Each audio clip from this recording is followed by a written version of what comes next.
A boy ran to the hospital with a child in his arms. He screamed desperately, "Please save my brother." Then he fainted.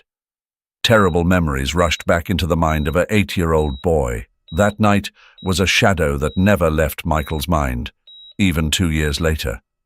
He could still see the twisted metal, hear the screeching tires, and smell the acrid smoke. He was 6 years old when it happened, when his parents were taken from him in the blink of an eye, leaving him alone with his baby brother Luke, who was barely a year old. It wasn't supposed to be like this. His childhood, once filled with warmth and laughter, had collapsed into a cold, endless struggle for survival. Every day was a fight. Michael and Luke moved through the streets like ghosts, keeping to the alleyways and side streets, always trying to stay invisible. If anyone from the government saw them, they would be taken to an orphanage, and Michael knew what those places were like: cold, crowded, and unforgiving. He couldn't let that happen to Luke. He was all the family Michael had left, and he had promised himself he'd keep his little brother safe, no matter the cost. But safety was a fleeting thing when every day meant scrounging for food and finding shelter. Today was no different. Michael sat on the edge of the sidewalk, his back against a crumbling brick wall, with Luke cradled in his lap. The heat pressed down on them like a thick blanket, making it hard to breathe. People passed by, their eyes sliding over Michael and Luke without a second glance, as if they were invisible. Michael extended his hand, his fingers trembling from hunger, hoping someone might drop a coin or two. But most just hurried along, wrapped up in their own worlds. It was then that Luke, usually so quiet, whimpered. Michael glanced down, startled. "What's wrong?" he asked softly, brushing the hair from Luke's forehead. His brother's small face was scrunched up in pain, and before Michael could react, Luke's body stiffened, his breath coming in short, ragged gasps. Panic shot through Michael. He had seen this before. The fainting spells, the rapid breathing. It was Luke's heart again. The doctors had warned him once, when they still had a home, that Luke's condition would worsen if untreated. But that was 2 years ago, and there had been no treatment since. Michael's heart pounded in his chest as he realized how bad things had gotten. He couldn't lose Luke, too. Not after everything they'd been through. "Stay with me, Luke," Michael whispered, his voice shaking. "Please, just stay with me." He didn't wait for another second. Scooping Luke into his arms, he ran. His legs burned from the effort, and every breath felt like it might be his last, but none of that mattered. All that mattered was getting to the hospital. There had to be help there. The streets were busy, people and cars moving in a blur as Michael sprinted through them, his brother's limp body weighing heavier in his arms with each passing minute. As he reached a crowded intersection, he didn't stop. He couldn't. But just as he was halfway across, a motorcycle came out of nowhere. The impact sent Michael sprawling to the ground, the world tilting sideways as pain exploded in his leg. He cried out, feeling the hot sting of blood trickling down his shin. But even as the world spun around him, his grip on Luke never loosened. His brother remained cradled against his chest, unconscious and fragile. Michael gritted his teeth, forcing himself to his feet. The pain was unbearable, but he pushed it down, swallowed it like a bitter pill. There was no time to think about himself. His vision blurred from the tears he refused to shed as he staggered forward, limping toward the distant sign of the hospital. Step by agonizing step, he kept going. His body screamed for rest, for relief from the sharp stabbing pain in his leg, but he refused to listen. The sight of the hospital's red emergency sign grew closer, a beacon in the chaos, and Michael's heart leapt with hope. He was almost there. The automatic doors of the hospital slid open as he stumbled through, gasping for air, his face pale and streaked with sweat. "Help!" he rasped, barely able to keep standing. "Help my brother!" His voice was weak, but it carried through the sterile, bright hallway. Nurses rushed toward him, their faces blurring in his vision as the adrenaline began to fade. His legs gave out beneath him, and he collapsed onto the cold floor, still clutching Luke as tightly as he could. Before everything went dark, Michael saw the nurses take Luke from his arms, heard their urgent voices shouting orders, and felt the overwhelming relief that finally someone else was taking care of them. He had done everything he could. Michael woke up in the hospital bed, his breath shallow and his head heavy with a fog of confusion. The sterile smell of the room hit him first, then the soft beeping of monitors. Slowly, memories of the accident flooded back, metal screeching, the blinding headlights, and then the sickening thud. Luke. He jerked up, panic slicing through his chest. "Where's my brother? Luke, where is he?" His voice cracked, raw with fear. The nurse by his bedside, a young woman with kind eyes, looked at him for a moment too long before speaking. "Your brother is being looked after." Her voice was calm, too calm, and Michael saw the worry just behind her composure. It hit him harder than the accident. What does that mean? His heart raced, the monitor beside him speeding up to match. Before she could answer, the door opened and Dr. Mitchell entered. He was an older man with graying hair and a steady presence that usually brought comfort, but not today. "Michael," Dr. Mitchell said, his voice gentle but firm. He glanced at the nurse, who gave a small nod before quietly leaving the room. "I need to talk to you about Luke." Michael's throat tightened. He already knew. He knew it in the way they moved around him, like he was fragile, like any word would shatter him. "Still," he asked, "is he—" Dr. Mitchell sighed, pulling up a chair beside Michael's bed. "Luke is in critical condition. We've done everything we can for now, but it's too early to know what will happen next." The word critical hit Michael like a blow to the chest. He clenched the blanket in his fists, trying to steady himself, but his mind was already spiraling. Is he going to make it?" "We're monitoring him closely," Dr. Mitchell said, avoiding the direct answer Michael craved. "It's a waiting game now, but he's young, and sometimes that makes all the difference." Michael stared at the doctor, searching his face for any glimmer of hope. He found none. "Can I see him?" "Not right now," Dr. Mitchell said softly. "We need to keep him stable, give him the best chance to fight." And then the doctor left, leaving Michael alone with his thoughts, his fear, and the suffocating weight of guilt. The room seemed to shrink around him. He replayed the accident over and over, wondering what he could have done differently. If only he'd been quicker, if only he'd seen the car coming, if only they hadn't left the house that night. Maybe Luke wouldn't be lying in another room, fighting for his life. Maybe they'd still be bickering about something stupid, something that didn't matter at all in the grand scheme of things. The minutes dragged on, each one heavier than the last. The only sound was the rhythmic beep of the heart monitor, each beat a reminder that time was passing, that Luke was somewhere between life and death, and there was nothing Michael could do to change that. He buried his face in his hands, struggling to keep control, but the tears came anyway, quiet at first, then harder, until his shoulders shook with the force of it. He wasn't sure how long he sat there, lost in his sorrow, before he forced himself to stop. Crying wouldn't help Luke. Nothing would except time, and even that felt cruelly uncertain. He wiped his face and took a deep breath, trying to steady the whirlwind inside him. Luke needed him to be strong, even if Michael felt like he was crumbling. He had to believe that his brother would pull through, that the doctors were wrong to be so vague, that hope still lingered somewhere in the cracks. As the hours passed, the fear didn't go away, but Michael began to steel himself. He would be there for Luke, no matter what. No matter how long the fight lasted or how dark things got, he wouldn't leave his brother behind.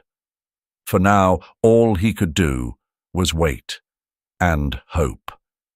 Michael wandered the sterile hospital corridors, his footsteps echoing faintly against the white tiles. The scent of antiseptic filled the air, sharp and intrusive, but he hardly noticed. His mind was fogged, thoughts heavy with exhaustion and dread. Luke's pale face flashed in his memory, and every breath he took seemed to tighten his chest. As he rounded a corner, his ears picked up fragments of a conversation, a low, urgent murmur between a nurse and Dr. Mitchell, the surgeon. Instinctively, Michael slowed his pace, staying out of sight behind a half-closed door. "Complications," he heard the nurse say. "We'll need to intervene sooner than we thought." Dr. Mitchell's voice followed, firm but troubled. "He's deteriorating. The ECMO might be our only option now. It's risky, but we don't have time to wait." Michael's heart began to race. He pressed himself against the wall, trying to remain unnoticed. "ECMO?" His mind scrambled to understand. The words hung heavy in the air, filled with medical gravity he couldn't quite grasp. But it didn't matter.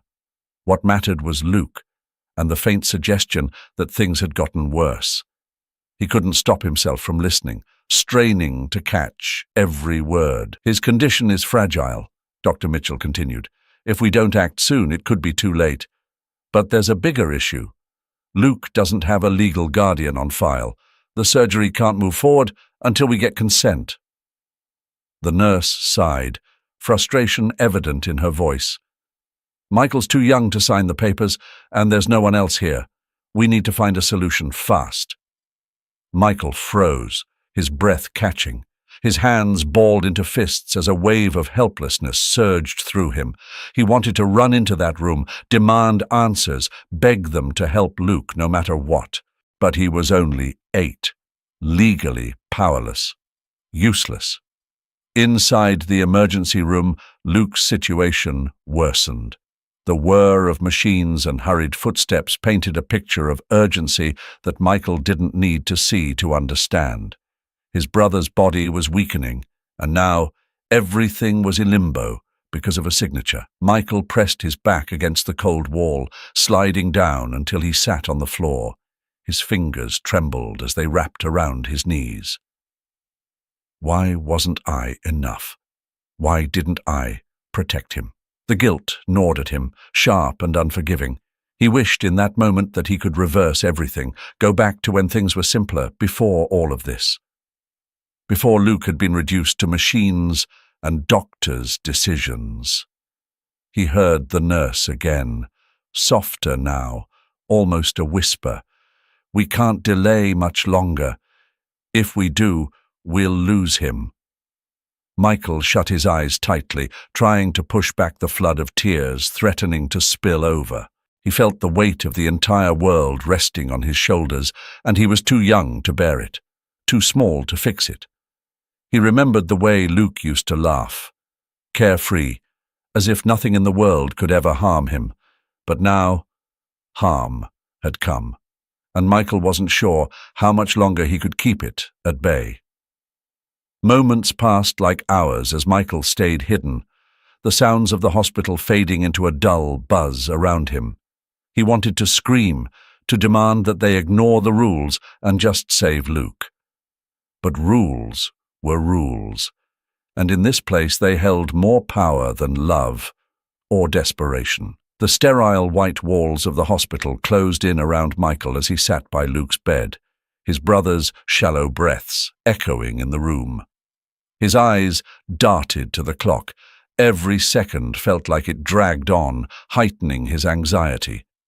A sharp knock on the door jolted him. He turned to see a group of strangers in professional attire. Their expressions were calm, but their arrival felt like a storm brewing on the horizon. One of them stepped forward, a middle-aged woman with short hair and a clipboard in hand. Behind her, Michael caught sight of a younger woman, her eyes softer, more empathetic. His heart raced as he realized who they were, social workers. Panic flared in Michael's chest. His breath quickened as memories of the orphanage flashed before his eyes, the cold rooms, the indifference, the feeling of being completely alone. He wasn't going back, and he wasn't going to let them take Luke away either. His mind screamed one word: run. Without thinking, Michael stood, ready to scoop Luke into his arms and disappear before they could touch him. His muscles were tense, but his legs trembled under the weight of exhaustion. He had been by Luke's side for days, barely eating or sleeping, and his body was betraying him. The younger woman, Sophia, must have noticed his panic. She gently pushed past the others and walked slowly toward him, her hands visible, her movements non-threatening. "Michael," she said softly, her voice calm like a gentle breeze. "I know you're scared. I would be too. But running now, it won't help Luke. It could make things worse." Michael froze, his arms still hovering over Luke's small, fragile form. He wanted to argue, to shout at her to leave them alone, but there was something in her eyes, genuine concern, not the distant professionalism of the others. "He's really sick, Michael," Sophia continued, her voice steady but warm. "His heart can't take the strain. Moving him like this, it might hurt him more." Michael's throat tightened. He looked down at Luke, his little brother, who looked so fragile under the hospital sheets. How could he risk making things worse? "I know you're trying to protect him," Sophia added, taking another cautious step forward. "But right now, the best thing you can do for Luke is to let the doctors help. He needs surgery. It's his best chance, Michael." The room fell silent. Michael clenched his fists, trying to steady the storm of emotions inside him. He had fought so hard to keep Luke safe, to keep them together. The thought of being separated, of losing control, sent waves of fear crashing over him. Sophia waited, giving him space to breathe. "I promise you, we don't want to split you up. That's not why we're here," she said, her voice quiet but firm. "We just want to make sure Luke gets the care he needs and that you both are safe." The word promise echoed in his mind. Michael searched her face for any sign of a lie, of hidden intentions. But there was only sincerity, a rare kindness that made his guard drop, just a little. He exhaled, his shoulders slumping. "You're not taking us away," he whispered, his voice small and unsure. Sophia shook her head gently. "No, Michael. We're here to help, not to take you away. But Luke needs you to trust us right now. He needs you to be strong, to let him stay and get better." Michael's hands trembled as he slowly backed away from the bed, giving the doctors room to approach. His heart was still pounding, but the knot in his stomach loosened slightly. He glanced at Sophia again, still unsure but willing to believe her, at least for now. As the medical staff moved in to check on Luke, Sophia stayed close, her presence a quiet reassurance. Michael crossed his arms and leaned against the wall, his eyes never leaving his brother. He wasn't running, not anymore. He was staying, for Luke. Even though fear still gnawed at him, a flicker of hope began to stir inside him, just barely. Maybe, just maybe, Sophia's words were true. Maybe this was the best way to keep Luke safe. For now, Michael chose to believe. The air in the operating room was thick with tension, a silence that no one dared break as Luke's heart monitor went flat. Dr. Mitchell moved with precision, his hands steady despite the mounting pressure. "Defibrillator," he ordered, his voice clear but controlled, masking the urgency beneath. The nurse quickly passed the paddles, and Mitchell prepared for the next move. "Clear," he said, pressing the defibrillator to Luke's small chest.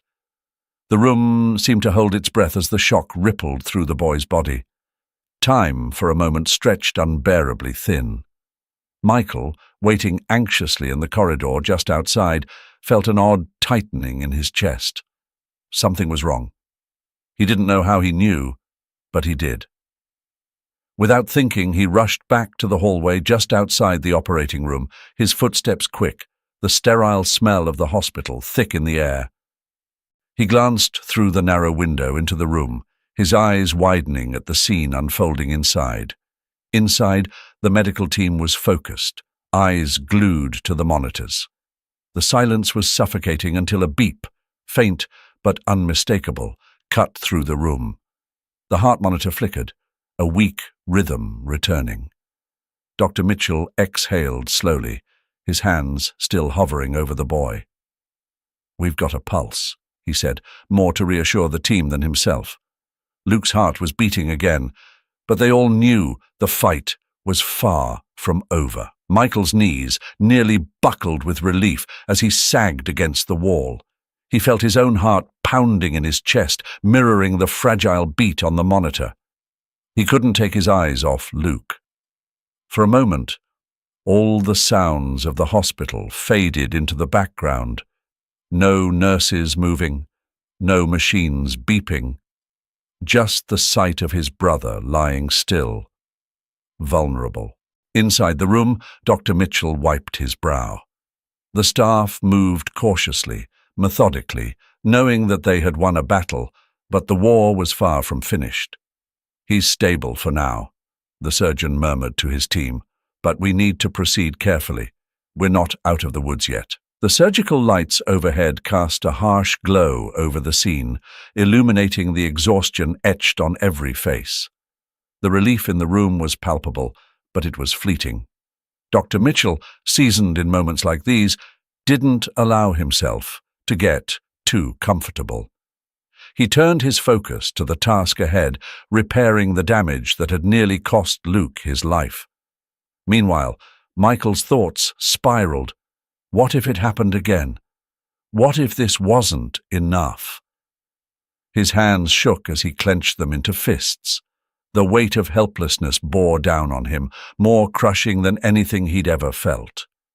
He'd been through this before, seen his brother fight for his life, but this time it felt different. From inside, one of the nurses glanced over her shoulder, her eyes meeting Michael's through the glass. She gave a slight nod, a silent assurance that, for now, Luke was still with them. Michael pressed his forehead to the cold glass, his breath fogging the small window. Dr. Mitchell resumed his work with precision, his voice steady as he instructed the team. "We're going to close him up, but keep an eye on his vitals. Any changes, and we'll need to act fast." The minutes dragged on like hours. Every second that Luke's heart continued to beat felt like borrowed time. Michael remained frozen in place. The only thing keeping him grounded was the rhythmic pulse he could still hear from the other side of the glass. But he knew too well that a heartbeat alone wasn't enough to guarantee survival. Finally, after what seemed like an eternity, the surgery came to an end. The machines hummed, the rhythmic beeping of the heart monitor offering a fragile reassurance. Dr. Mitchell stepped back, pulling off his gloves and mask, his shoulders slumping slightly in exhaustion. He glanced toward the window and locked eyes with Michael for the briefest of moments before turning back to his team. "We've done all we can," he said quietly. "Now, we wait." Outside, Michael collapsed into a chair, his body shaking with the release of tension he hadn't realized he'd been holding on to. The battle for Luke's life was far from over, but for now, at least, there was hope. Michael stood frozen in front of the door. He didn't understand half of the medical terms thrown at him, but one thing was clear. Luke wasn't out of danger yet. The knot of fear in his chest tightened, a feeling that his very existence was somehow tied to his little brother's fate. As the night wore on, Michael refused to leave Luke's side. He sat just outside the glass doors, his eyes locked on the small incubator that housed his brother. The faint sound of the machines, rhythmic and cold, pulsed through the room like a cruel reminder that every breath, every heartbeat, was a fragile gift. Michael leaned back against the uncomfortable chair, exhaustion seeping into his bones. But sleep was impossible. Every time his eyelids fluttered shut, images of Luke's lifeless body jolted him awake. The hallway was quiet, save for the occasional footsteps of nurses passing by, their faces tired but focused. He envied their calm, their ability to move through this place of life and death as if it were just another day at work. For Michael, it was everything. Losing Luke was unimaginable. Hours passed, or maybe minutes. It was hard to tell.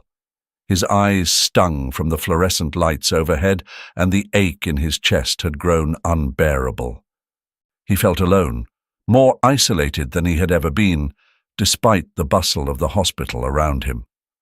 Dr. Mitchell must have sensed it because, after a while, he came and sat beside Michael, the older man's presence calm, almost fatherly.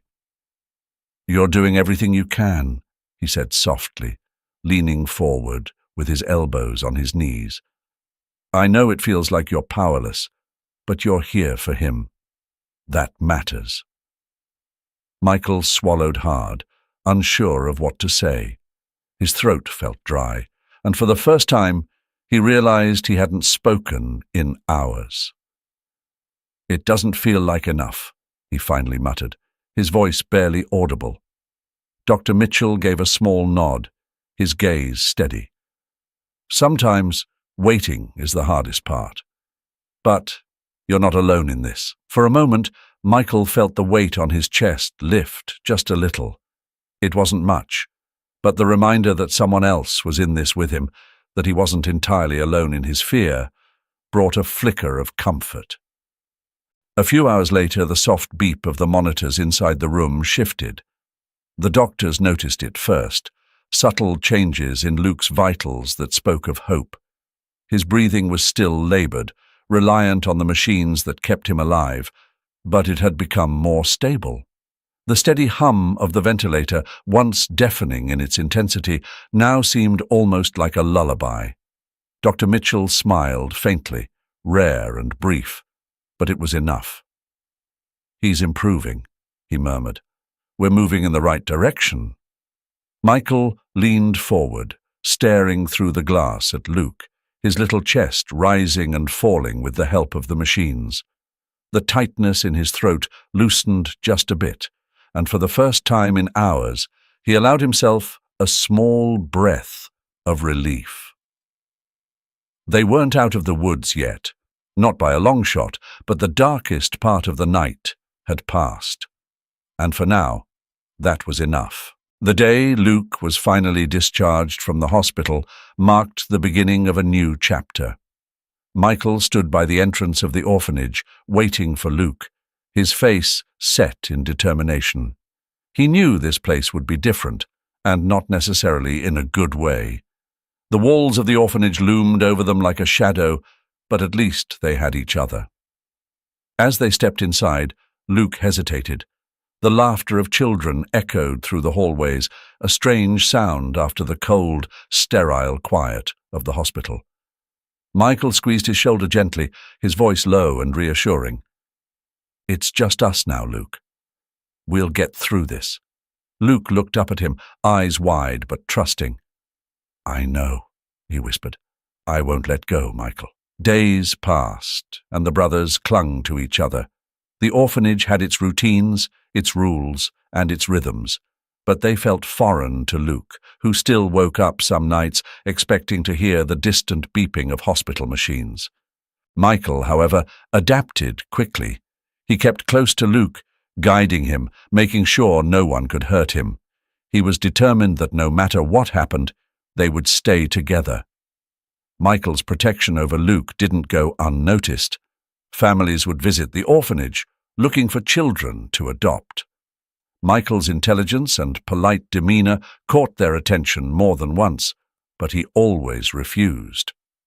"I'm not leaving without my brother," he would say, his voice calm but unyielding.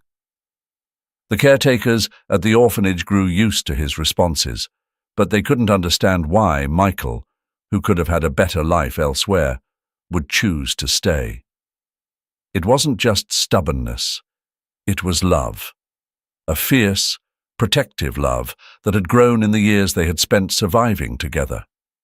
Luke was Michael's responsibility, and in his mind, nothing could justify leaving him behind. The offers came less frequently over time, as families began to understand Michael's unwavering stance. To Luke, it meant the world. He knew that as long as Michael was around, he was safe. The years in the orphanage passed slowly but steadily. Michael took on the role of a teacher, guiding Luke in his studies and showing him how to behave in a world that often seemed too harsh for someone as sensitive as him. "You have to be strong," Michael would tell him, his voice firm but kind. "People out there won't always care, so you have to take care of yourself." Luke absorbed every word. He admired Michael deeply, seeing him not only as a brother, but as a protector, someone who could face the world's challenges with quiet strength. Together they navigated the complexities of life at the orphanage, sharing meals, studying under dim lights, and learning how to live with less. But time, as always, moved forward. The day Michael turned 18, the reality they had avoided for years finally caught up to them. The orphanage had a rule: when children reached adulthood, they had to leave. There was no exception, not even for Michael, who had spent his whole youth ensuring that Luke would never be left alone. On his final day at the orphanage, Michael packed his things quietly. Luke sat on the edge of his bed, staring at the floor, his mind struggling to process the inevitable separation. "You're leaving," Luke said softly, his voice barely audible. Michael knelt in front of him, taking Luke's hands in his. "I'll always be with you, Luke," he promised, his tone gentle but resolute. "I'm just moving out, but that doesn't change anything. I'll be there, no matter what." Luke nodded, though the tears in his eyes betrayed the weight of the moment. Michael stood and pulled him into a tight embrace. It was the first time in years that they had faced the world without each other at their side. As Michael walked out of the orphanage that evening, the sun setting behind him, he felt the gravity of the next chapter in both of their lives. But he also knew that somehow they would find their way back to each other. They always did. The years that followed were a relentless struggle for Michael.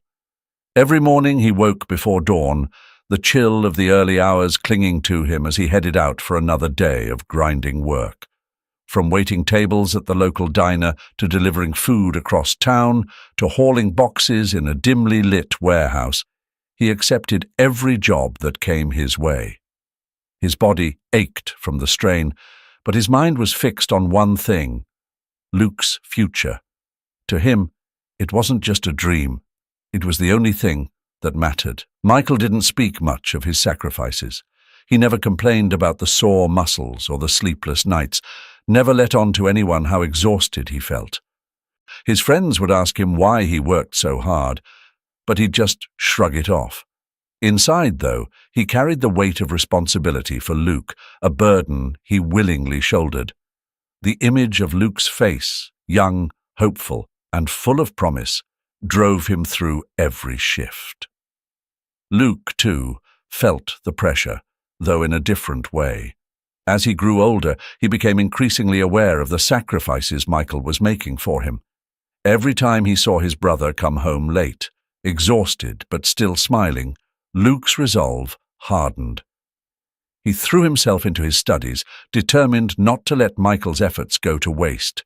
His textbooks became his constant companions, his notes, carefully scribbled in the margins, dreams of becoming a doctor filling his head. He knew his brother's sacrifices were the reason he could even dream of something as big as medical school. In quiet moments, Luke would whisper to himself, "I'll make him proud. I have to." When Luke turned 18, his years of dedication paid off. The acceptance letter from the University of Illinois' prestigious medical school arrived in the mail, thick with the weight of all the opportunities it carried. Luke had been holding his breath when he opened it, and when his eyes landed on the words, "Congratulations," his knees nearly buckled. Michael was at work when the letter came, but Luke couldn't wait. He grabbed his phone, calling Michael, his voice breathless with excitement. "I got in, Mike. I did it.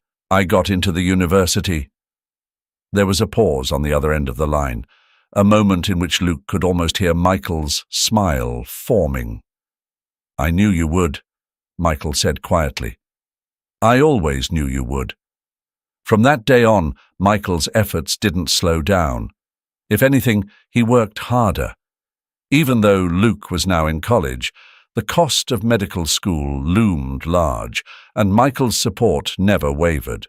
He picked up more shifts, barely giving himself time to rest, all so Luke could focus on his studies. Whenever Luke came home for holidays or brief visits, Michael would greet him with the same quiet smile. "You doing okay?" Michael would ask, his voice soft but filled with care, and Luke would nod, knowing that Michael didn't just mean his grades but his well-being, his happiness. It was never just about the academic success for Michael. The bond they'd formed over the years, built on love, sacrifice, and unspoken promises, had become something stronger than either of them could ever have anticipated. It was a love that spoke through actions rather than words, through the endless hours Michael worked, and through every late-night study session Luke endured. As Luke continued through medical school, his ambition grew, but so did his gratitude. He knew that every step he took, every patient he would one day help, was because of Michael's unwavering belief in him. In the quiet of their small home, when the world outside seemed too harsh, it was this love and effort that kept them moving forward, one day at a time. Years later, on a warm spring afternoon, Luke stood among his classmates, the bright sun illuminating the rows of black caps and gowns. The air was heavy with the scent of blossoming flowers, and the distant hum of proud families filled the courtyard. It was his graduation day, medical school at last behind him, and the world lay open before him. Yet, as the crowd buzzed around him, Luke's thoughts were elsewhere, focused on one person, his brother, Michael. In the midst of the applause and celebration, Luke scanned the sea of faces. There, just beyond the crowd, he saw Michael standing quietly, his usual stoic expression softened by the faintest smile. Luke's heart swelled with emotion. All the sacrifices, the sleepless nights, the fear and the hope. It had all been for this moment. As Luke's name was called, he took a deep breath and walked toward the stage. His footsteps were steady, but his mind was racing, every step a reminder of how far he'd come. When he reached the podium, the diploma was placed in his hands, and he felt the weight of it, both literal and symbolic. This was not just a piece of paper. It was a testament to the journey he and Michael had endured together. Luke paused at the microphone, his eyes fixed on the diploma for a moment longer than necessary. The crowd quieted as he lifted his head, his gaze finding Michael once more. Clearing his throat, Luke began to speak, his voice calm but thick with emotion. "This diploma, this day," he started, his voice slightly trembling. "None of this would have been possible without one person. My brother, Michael." A hush fell over the crowd, as if the entire world had stopped to listen. Luke continued, his words slow, deliberate, each one carrying the weight of the years they had shared. Michael, you gave up everything for me. You worked day and night so I could chase this dream. You were there when I almost gave up, pushing me forward when I thought I couldn't take another step. Luke paused, his throat tightening with the memory of those dark times. You are the reason I'm standing here today. Michael shifted uncomfortably, unused to the attention. He had always been the quiet, steady one, the one in the background. But today there was no hiding. The spotlight, whether he liked it or not, was on him. Tears welled up in his eyes, though he quickly wiped them away, trying to maintain his composure. I owe you everything, Luke said, his voice barely above a whisper, though it rang clearly in the stillness. Thank you for being my hero, for giving me this life. The crowd erupted into applause, but Luke barely heard it.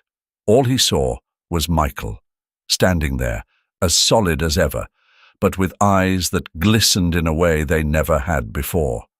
Luke stepped down from the stage, his legs carrying him forward without thought. As he reached Michael, there were no words left to say. They embraced, holding each other tightly, and for the first time in a long while, both brothers let the tears fall freely. This time, though, the tears weren't for fear or pain. They were for joy, for the love they had shared, for the battles they had won together. In that embrace, Luke felt the weight of the past lift from his shoulders. They had made it. They had survived. Later that night, as the celebration quieted and the sun set behind them, Luke and Michael sat together, watching the fading light. Michael, ever the silent one, finally spoke. You did it, Luke. I always knew you would. Luke looked at his brother, a smile tugging at his lips. I didn't do it alone, he replied softly. And in that moment, with the world finally at peace, Luke knew the future was bright. The struggles they had faced were behind them, and ahead lay a life full of promise. Luke's dream of becoming a heart surgeon now within reach. Every life he would touch from that day forward would carry the echo of Michael's quiet strength. And with each surgery, each child saved, Luke would remember this. None of it would have been possible without the brother who had believed in him from the start. What an incredible journey, right? From the struggles, the sacrifices, and that heart-warming bond between two brothers, Luke and Michael's story truly shows us the power of perseverance and love. It's not just about chasing your dreams, it's about the people who help you get there, the ones who believe in you, even when you don't believe in yourself. If this story moved you, like it moved me, don't forget to hit that like button and share it with someone who might need a little inspiration today. And hey, if you haven't already, make sure to subscribe and ring that notification bell so you don't miss any of our upcoming stories. Trust me, we've got so much more to share that'll touch your heart and make you think. Thanks for watching. And remember, whether you're on stage or in the background, you play a part in someone's success. Until next time, stay inspired, stay strong, and I'll see you in the next video.